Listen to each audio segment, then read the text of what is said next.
Okay, guys, so this is part two of Drake sacrificing Nipsey Hussle. So, guys, it had been a while of me talking, and my computer wasn't even recording.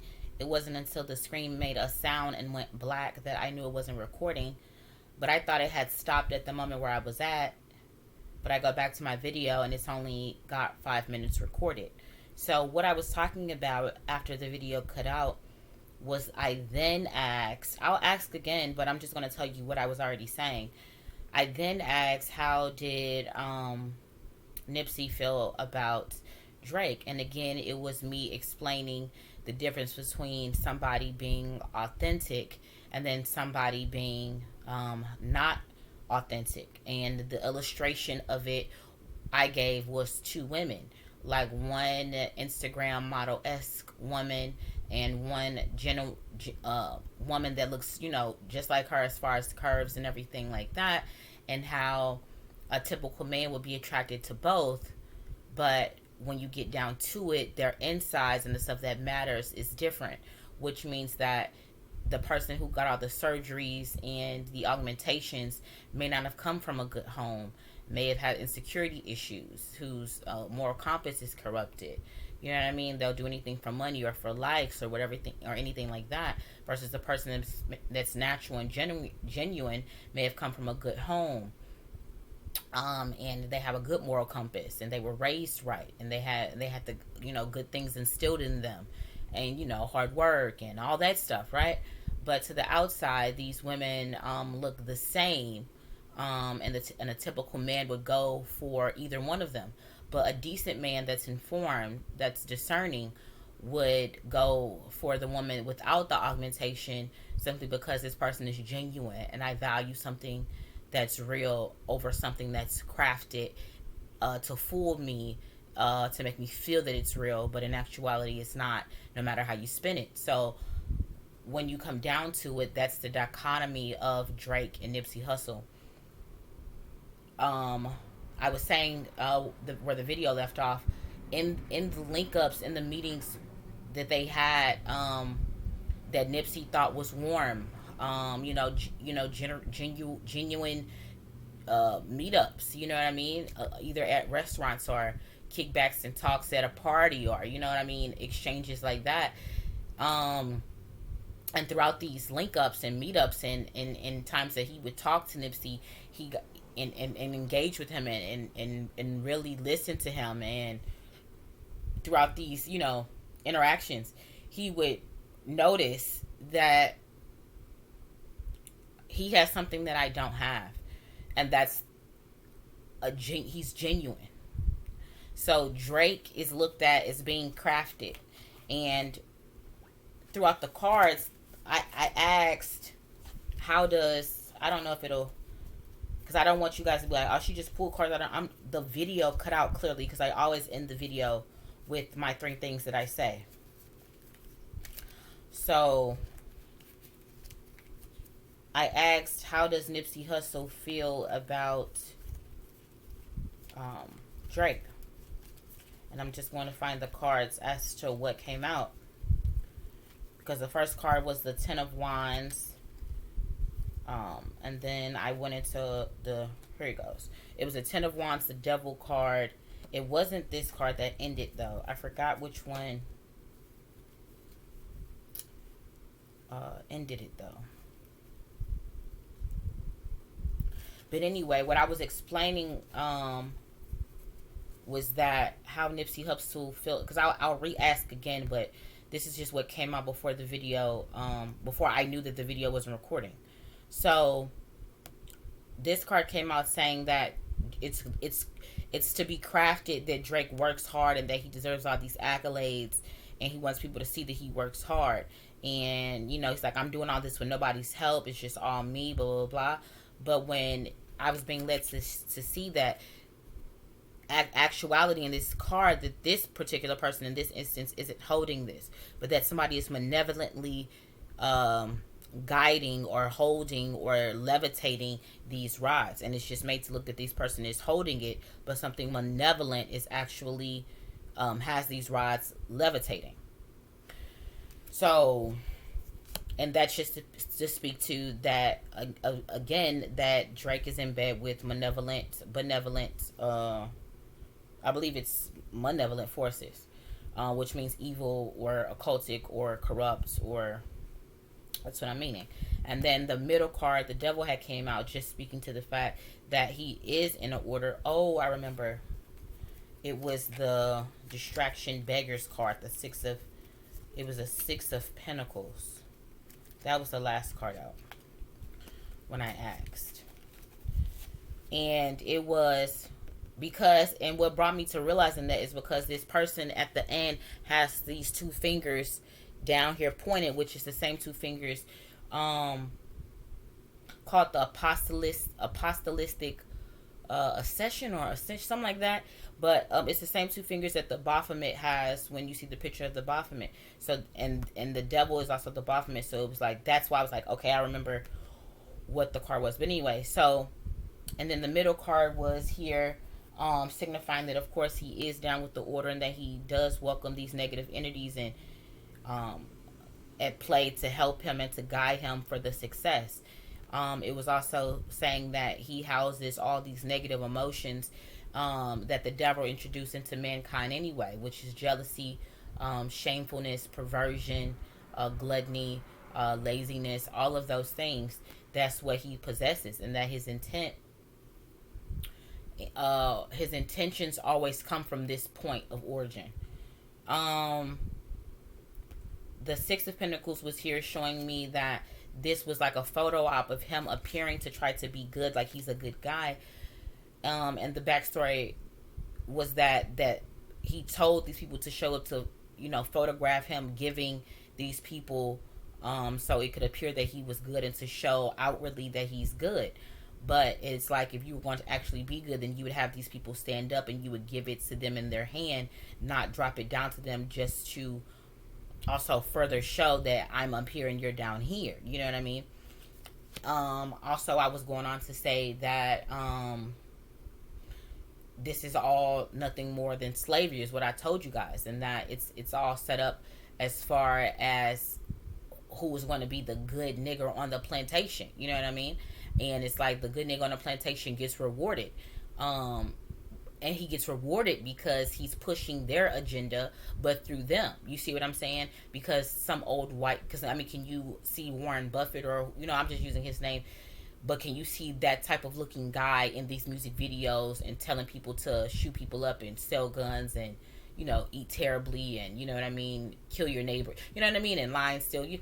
I mean, could you see, you know what I mean? Would it be palatable to people, like as if you would see Drake doing it? So that's what I'm saying. So he pushes their agenda, the people at the top's agenda, while the money we think trickles down, it actually trickles up. You see what I'm saying? So this is what I was talking about when the video cut out. Then right up until the video cut out, I was also illustrating that in the Going Bad video, you see a white guy, but you have to slow it down to see it. But it's a white guy walking behind Nipsey as they're all the Mason men are walking, right? And which are just other rappers in the industry, but they're Masons. And so behind Nipsey in the clip is a white guy, and he has like his hair like kind of like pushed down like a Caesar and lined up and everything like that. And he makes a gun motion behind Nipsey, but you have to slow it down to see this, because when you're just watching it at a normal speed, you don't see this. So then I was asking, well, that's a crazy connection, because how that guy looked put me right into the mind frame of when this whole thing with Nipsey, the assassination of him, actually happened, and people were dissecting it, and they were saying that they could see that it was a white guy that was involved in the whole thing, meaning that the part that this white guy played was the fact that when Shitty Cuz was walking down the sidewalk of the strip mall, a white guy got out the car and gave him the gun or some type of exchange, but that there were two different caliber weapons that shot him, and that the white guy was the other shooter, like he was a fatal shooter, but Shitty Cuz was the only one that went down. So then that led me to believe, like, okay, was this the same guy that was behind him walking that shot him? So specific cards came out. It was like the strength card at the bottom, and it was the judgment card and the fast moving card. So that was letting me know that was a yes, that I was right. It was the same guy. And that's when I heard the noise and my screen cut out when I was recording. So I was like, dang, let me go back and just catch you guys back up of what was happening before the screen cut out. So I'm like, fuck. It was so genuine. So I'm like, damn, they're not even going to believe me because they're going to think like I just hadn't point out these cards. But I'm going to re-ask anyway, so that you guys see that it's genuine. So how does Nipsey Hussle feel about Drake?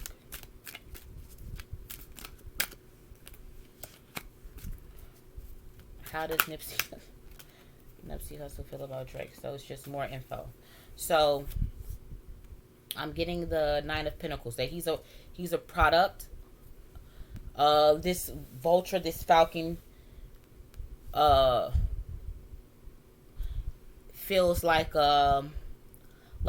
dark forces, dark energy leading, guiding the intellect of this person. Even though this is typically the Nine of Pentacles, like a wife card, but in the question, it's being referenced that this person is made to, he's a product, and he's a bitch.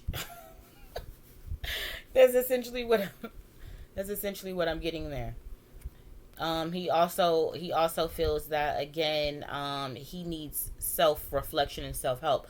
A lot of things internally aren't right with him, and that leads him to be the perfect person to control and to puppet and to carry out these people's agenda. It says that he has tried to get divine intervention, but he refused it because he can only look at what materially he can gain by being in bed, essentially with the devil, which we all know that the devil works fast, and that when you're in bed with dark forces, that you can have riches now, but your soul can burn in hell later. So laugh now, cry later.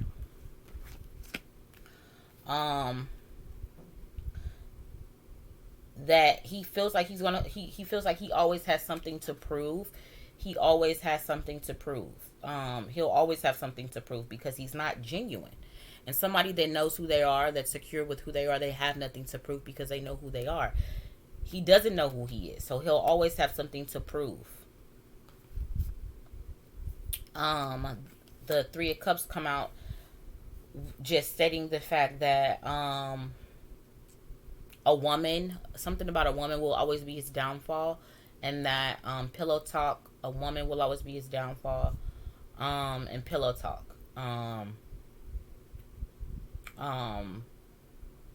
But eventually the industry will get old and tired of him, and the same spot that he put Nipsey in, he'll be put in. But as of right now, he's making them money.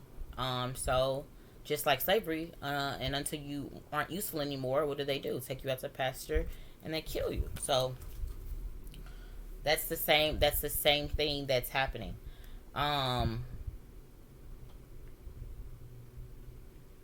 This is just hilarious because a lot of people didn't realize, because even in the video, Laugh Now Cry Later, it was a diss to Nipsey. He was like, it must be a victory lap, blah, blah, blah.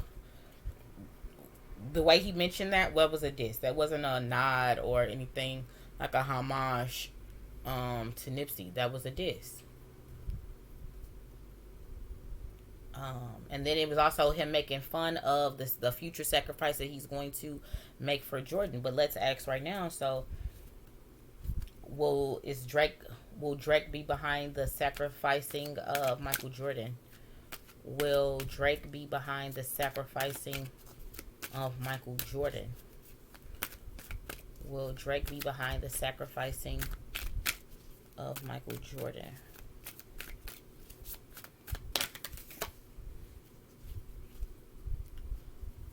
It will be, I'm getting a yes, but it will also be a woman that goes up as well. Tell me more. who will benefit for the, or who benefits for the sacrificing of Michael Jordan? Who benefits?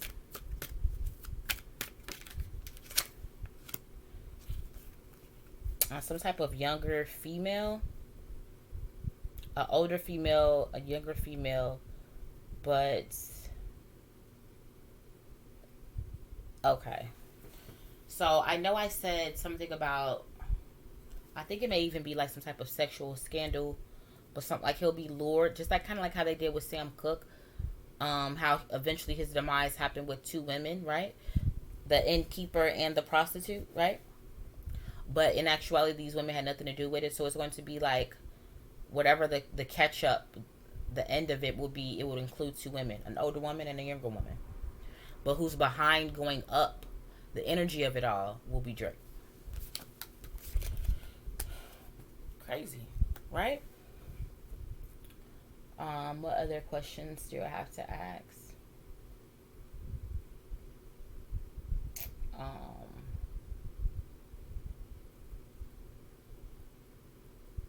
How does,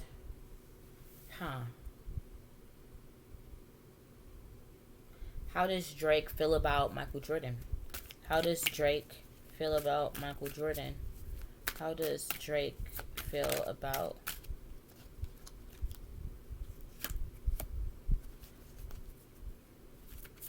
I mean that he's a legend, he's a star, you know, and that the sun shone on him for a long time, and it will continue to, but there has to be a new face. And there's no coincidence there's a horse in this pic, and there was a horse racing in the Going Bad video, because again, horses is something you bet, you race on, you know what I mean? And it's no secret that it's like they have a, I don't know what to call it, but it's like they have a system set up where they bet on the odds and the deaths of these people. Like the higher up Masons take bets on the misfortunes and the outcome, because again, guys, this is nothing but fodder for these people. Okay, they're not humans to them. They're just, none of us are. We're nothing more than something to be sold and traded on the stock market. Like, just like horses, sold and traded. That's what they are. Raced, sold, and traded. I mean, that's the same thing. So it's time for the horse to get a new rider, which means that somebody has to, it's time for somebody else to take over. So it's a sacrifice, because it's sacrificing the old to bring in the new, and that's what they always do. So that's how he feels about him. Respects him for any other reason that anybody else would, but he looks at him differently. That, okay, out with the old and in with the new. How can the new flex their wings if the old, is crowding the way? So that's how he feels about him, and I'm going to conclude the video there. Sorry for the weird choppiness. I don't know if it was necessarily something spooky as to why it just shut down. I don't think so. I think I needed to clear out space for it. So, whatever. Thanks for watching the video. Remember to seek the truth, vibrate higher, and carpe diem, guys. And until the next time.